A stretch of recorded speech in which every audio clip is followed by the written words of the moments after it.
Depuis le printemps 2017 et l'élection par défaut d'Emmanuel Macron et de sa majorité, si une forme de contrat a bien été passée, c'est directement avec la finance, avec les affairistes, pour mener une politique conforme à leurs intérêts égoïstes, bien loin de l'intérêt commun.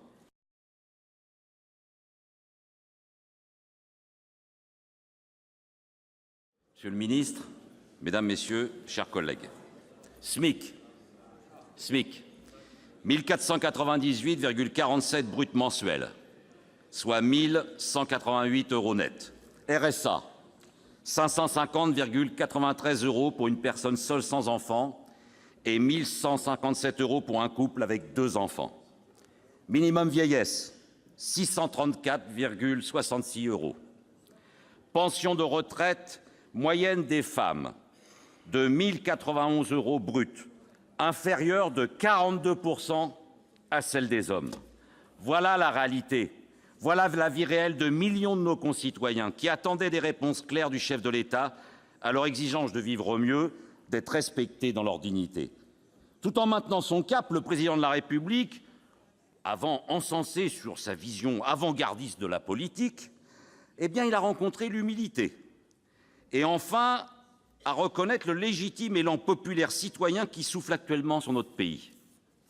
D'un côté, on l'a encore vu tout à l'heure, une opération de communication avec les 100 € de hausse de la prime d'activité, financée par les contribuables, qui n'a rien à voir avec une revalorisation du SMIC, et de l'autre, un recul sur la hausse de la CSG pour les plus petites retraites, pourtant refusée par ces ministres pendant l'examen du financement de la sécurité sociale. Pour le reste, rien qui n'effraie ou qui n'effraiera les marchés financiers ou le grand patronat.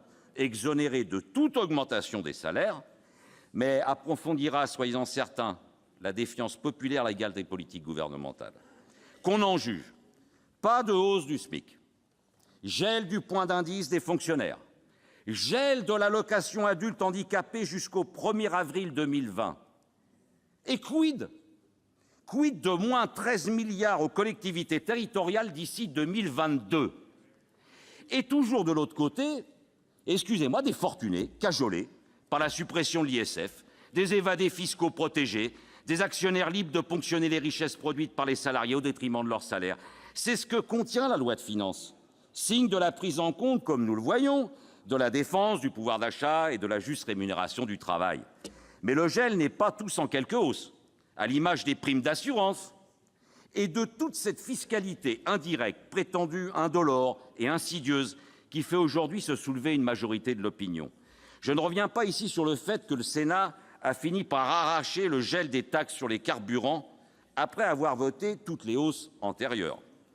Le jeu de la commission mixte paritaire permettra au Gouvernement de revenir sur quelques mesures votées ici, donnant au texte final de la loi de finances sa pleine dimension ultralibérale.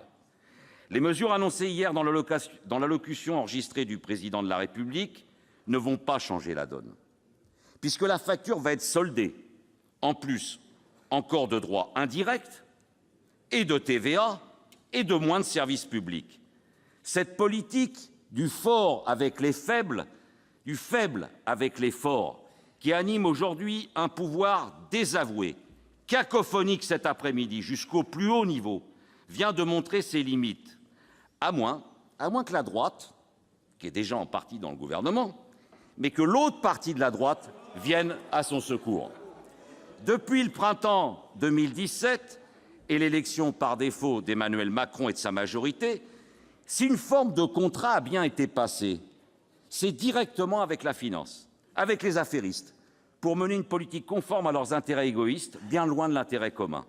Y figurant en bonne place la réforme du code de travail par ordonnance, la suppression de l'impôt de solidarité sur la fortune, l'instauration de la flat tax sur les revenus du capital et du patrimoine, le nouvel allègement des droits de mutation et de succession, le démantèlement des services publics, de la SNCF, du secteur hospitalier, l'étatisation de la formation continue, la mise en cause du droit aux études des bacheliers et j'en passe. Ce contrat prétendument moderne, il date du XVIIIe siècle, monsieur le ministre. Vous retrouvez cette citation. Accumulation de richesses à un pôle, c'est égal à accumulation de pauvreté. Cette république du contrat, Cette république du contrat avec la finance ne peut qu'engendrer des dommages collatéraux. Chômage de masse, précarité du travail renforcée, tensions urbaines, désespoir rural, casse des services publics de proximité, stagnation des salaires. Pour que certains gagnent, il faut que d'autres perdent, et ce sont les plus nombreux. Posons la question, puisque d'une colère très juste surgit une balbutiante espérance, jusqu'ici contrariée par les prétentions de la finance. Que l'Europe n'est pas capable de poursuivre comme il convient, comme le montre l'échec de la négociation sur la taxation des fameux GAFA, et que nous ne savons pas mettre à contribution en France, puisqu'il suffit que la Fédération bancaire française fronce un sourcil pour que le gouvernement s'exécute. Pourtant, avec des milliards d'euros de frais bancaires extorqués aux entreprises comme aux particuliers, avec les 2 600 milliards d'euros que la Banque centrale européenne a répandus ces dernières années dans les circuits économiques, les banques pourraient faire mieux. Que dire des dividendes des titres cotés au CAC 40 ? 46,8 milliards sur les résultats de l'année 2017, ce qui semble laisser quand même quelques marges, monsieur le ministre, pour augmenter les salaires. S'il s'agit de tracer les voies d'un nouveau contrat social en France, alors coup de barre à la justice sociale, coup de barre à l'égalité dans la société, coup de barre à gauche, et vite, et que nous avons porté dans la discussion de cette loi de finances. Notre groupe, avec nos moyens et notre détermination, 163 amendements déposés, 20 adoptés, parce que recommander aux pauvres d'être économes est à la fois grotesque et insultant. Cela revient à conseiller à un homme qui meurt de faim de manger moins. Il est temps de mettre de la démocratie dans cette société où les droits sont ainsi mis en cause.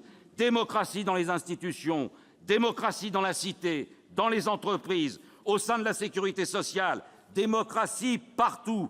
C'est bien ce tournant démocratique qui surgit sous nos yeux, celui d'un peuple qui ne veut plus en rabattre sur ses aspirations au nom d'une prétendue fin de l'histoire avec le capitalisme financiarisé à outrance. Oui, tout le monde veut gouverner, les citoyens, les élus locaux, les parlementaires et même la jeunesse. Et alors ? Enfin, je veux remercier tous les personnels du Sénat, sans exception, pour leur précieux concours aux travaux de cette loi de finances que notre groupe va évidemment rejeter sur le fond comme sur la forme. Merci.